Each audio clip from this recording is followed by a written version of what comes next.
what do you really appreciate? What's important to you? Like, what's really important to you? Because you don't have forever, right? So what is important to you? Because you only have 24 hours in a day. So what's important to you? Find out what the fuck that is and do more of that. And try to figure out, like, how to make enough money so that you're not starving, that you're doing well. Don't just chase that. Chase what you're trying to do. Like, the point system attached to it, the monetary point system, it can get you all f***ed up because it'll get you working like 12 hours a day, 13 hours a day. To get what? To get more stuff. To get better stuff, to get more prestigious stuff, to get stuff that, you know, all your other stuff having friends are really jealous of your stuff. Everyone has a different personality. They have different interests, different things that they would be really satisfied pursuing. That's not encouraged. What's encouraged is go find a job. What's encouraged is go find some place that you can shove yourself into. Go find a square hole that you can stick your round peg and just jam it in there and shave down the top and the bottom so you slide in with all this extra space on the sides and feel like shit for the rest of your life because you need a job, because you're in debt, because you have credit cards, because you have student loans, because that's what everybody does. And so you do it too. That's what's wrong. What's wrong is that we don't give, it's like let them figure it out on their own, and it takes forever. I knew one thing: I couldn't work like a regular job. Like, I had to figure out something else because, like, there's the idea of, it was literally the idea of being in an office was like torture. The goal would be to have less unhappy, dissatisfied people. Because it creates a more stable society. And, well, also happier. Yeah. It creates more satisfaction. The people that I know that get to do what they want to do for a living, it's not like their lives are completely happy. Everybody's going to face problems, no matter who you are. There's been many days where I didn't want to work out. I just didn't feel like I had the energy, and I just forced myself. And I think there's very few people out there that know how to force themselves. That's a learned skill. That kind of discipline and focus. You have to have, like, real rigid requirements of yourself where you don't allow yourself to back out of things and you don't allow yourself to slack off. And I don't think people put those kind of requirements on themselves as if it's it is a daily principle of life, like what you must get done. And if you did that, I think you'd be healthier and happier, and your body would perform more smoothly. And if you require your body to do things like that, I think it rises to the occasion. This is something I've cultivated for a long time and avoided things that make me unhappy and figured out what those things are and been very rigid about eliminating them from my life. And one of the big ones is eliminating interactions with people that are negative. That is gigantic. And because I've realized that I'm not really as independent as I used to like to think I was. I used to like to think that my thought process was independent and that I don't give a fuck what anybody thinks. That's nonsense. People say that because they absolutely care what people think and it bothers them. So they say, I don't give a fuck. But that I don't give a fuck stuff is almost entirely nonsense. You do care. And you care in both ways. You care if people are critical of you, care if people are positive of you, but you also care if people are living positive lives and they're motivating you. That's a big one. People are fuel. If you live around a bunch of people that are complaining and about everything and they see the negative in everything and they're always whining, those people are the opposite of that. They're the opposite of inspiration, and they're mud. You're just like, what? It's like you're up to your ankles in mud. You try to trudge through life. It's difficult. You're not light. It's not pushing you. There's not a wind at your back. The wind's in your face, and it's rough. When you're around happy, inspirational people that are successful, it makes you feel better, and you get inspired. And if you act on that inspiration, your life will be more fulfilled. And it's not just inspirational in terms of financial success, but in terms of doing difficult things. Because if I just think, well, tomorrow I'm just going to coast and eat Twinkies and watch TV. Oh, hello, sadness, my old friend. Hello, depression. Because when you're not doing anything, you feel like shit. And that's just part of being a human being. And we can pretend that we're something other than what we really are. And we can pretend, nah, me, man, I'm just cool, just chilling, doing nothing.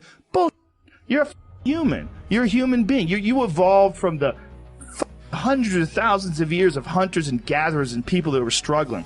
Those human reward systems are carved deeply into your DNA. And if you don't respect that, if you don't respect the mechanism of happiness and fulfillment and what you really need to do in order to feel satisfied in life, camaraderie, love, family, friendship, struggle, testing yourself, learning, all those things are imperative. They're all a giant part of being a person. There are very few people that have that kind of discipline, so because of that, they come up with excuses. And excuses are a giant part of the problem. It's not simply a physical health issue, there's also mental aspects of it, and discipline's a big one. I just know way too many people who are weak mentally. And I can't just chalk it off to only, their physical, the way they physically feel, because I felt like 100 times, and then I worked out, and then I felt way better. It's just a fact of life. That's real.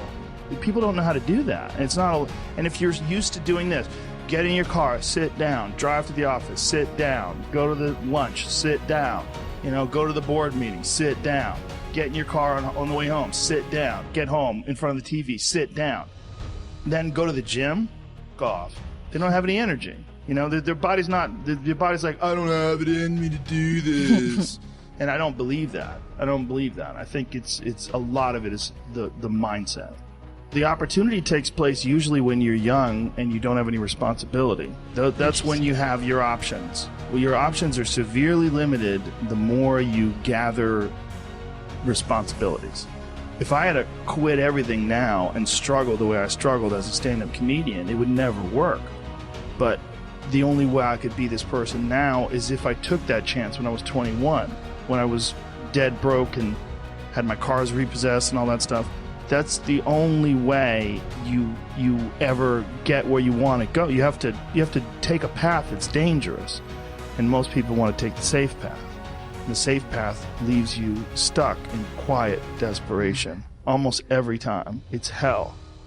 It's hell. You're selling insurance or some other that you care zero about. The way you can change is you have to put aside enough money to give yourself a window. And then you have to have a plan. And you have to spend all your waking hours outside of whatever job you do planning your escape. And you have to come to the realization very clearly that you f***ed up and you got yourself stuck. So whatever you're doing, you have to do it like your life depends on it. And whether it is you're trying to be an author and if you're gonna try to be an author and you're working 8 hours a day plus commuting plus family responsibilities or whatever else you have, whatever time that you have to attack like you're trying to save the world. You're trying to save your life. You don't want to drown. That 1.5 hours a day that you have to write, God, you better be caffeinated and motivated. You got to go. You got to get after it. And you got to have discipline. Most people don't have those things. Most people don't understand what it's like to really go for something. And to know that the consequences of not doing that are horrific. You can have a $100 million house and a private jet. If you don't have love, you don't have anything. You're missing the key ingredient. So many people that want to, instead of propagate love, they want to propagate anger and they want to propagate hate. And it's so easy to do, and so many people are dissatisfied by their own existence that they want to do that, but they don't understand that by doing that, you are perpetuating this whole terrible cycle that you've been caught up in yourself.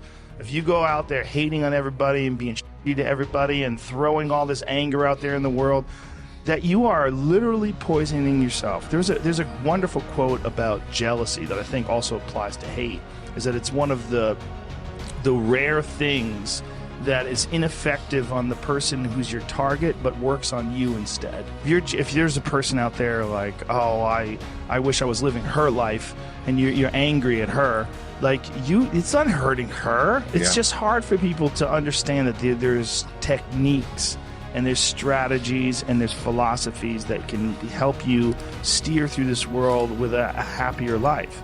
And that is a big part of it. A big part of it is embracing love and friendship and camaraderie and being nice to people.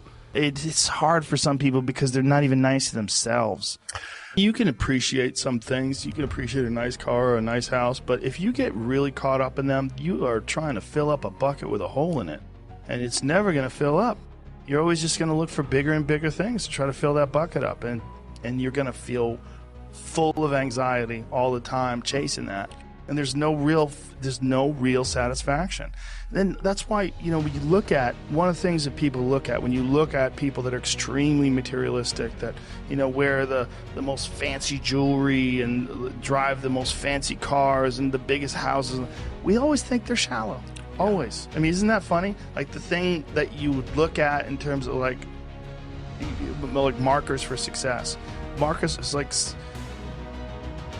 material things are the big ones, right? They're the big markers for success. That yacht, like oh, I'm gonna work 16 hours a day so I can get a bigger yacht, and then I need a house with bigger windows. I need there's a nonsense to that. Like, look, I'm not saying if you can afford a nice house, get a fucking nice house. It's great to have a nice house. What I'm saying is, it's not the end.